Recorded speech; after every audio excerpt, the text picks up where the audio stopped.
आप लोगों में से शायद ही ऐसा कोई होगा जो मेजर ध्यानचंद का नाम ना जानता होगा। हॉकी के जादूगर के नाम से प्रसिद्ध मेजर ध्यानचंद जी के जन्मदिन पर राष्ट्रीय खेल दिवस के रूप में मनाया जाता है। 6 अगस्त 2021 को पीएम नरेंद्र मोदी ने राजीव गांधी खेल रत्न पुरस्कार का नाम बदलकर अब मेजर ध्यानचंद खेल रत्न पुरस्कार नाम रखने की घोषणा की है। अगर आप वीडियो देख रहे हैं तो वीडियो को एक लाइक ज़रूर कर दें। चैनल पे अगर नए हों तो चैनल को सब्सक्राइब कर लें और बेल आइकन बटन को प्रेस ज़रूर कर लें। मेजर ध्यानचंद के अंदर हॉकी की इतनी शानदार प्रतिभा थी कि जब जर्मनी को 15-1 से हराकर लगातार 14 गोल अपने नाम किया। यह जादूगरी देखकर हिटलर भी चकित रह गया और उसी समय मेजर ध्यानचंद की हॉकी तोड़ने का आदेश भी दे दिया और देखना चाहता था कि उसमें चुंबक या गोंद तो नहीं लगा है। यह प्रतिभा देखकर लोगों के भी होश उड़ गए थे। आज हम ऐसे ही शख्स की बात करेंगे जिसे लोग हॉकी के जादूगर के नाम से जानते हैं।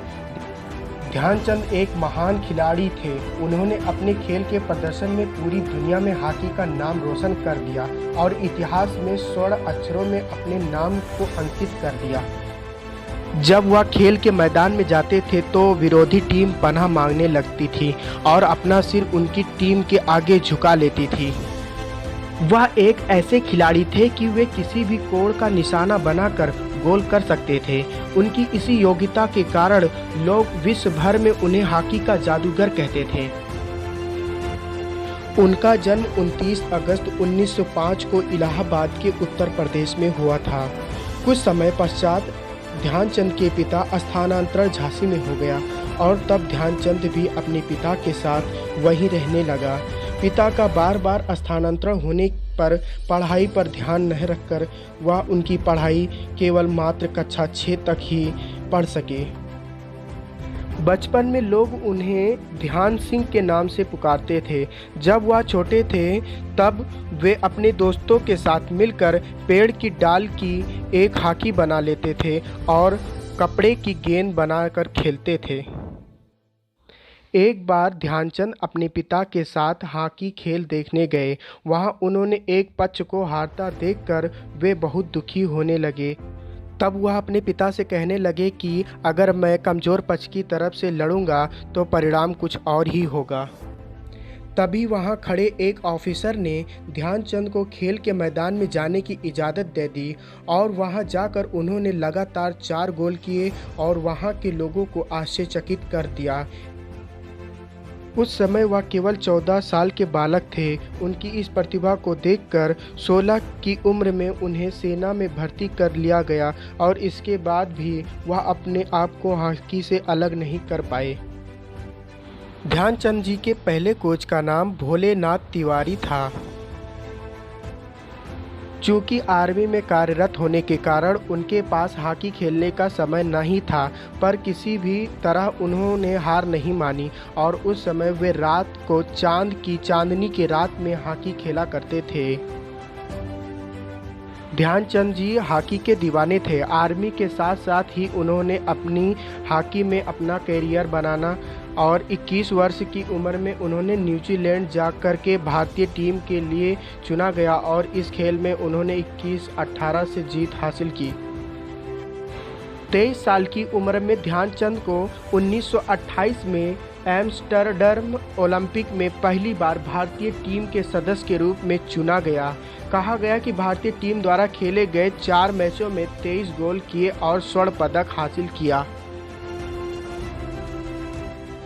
15 अगस्त 1936 को हुए मैच में भारत ने जर्मनी को 15-1 से हरा दिया और स्वर्ण पदक जीता।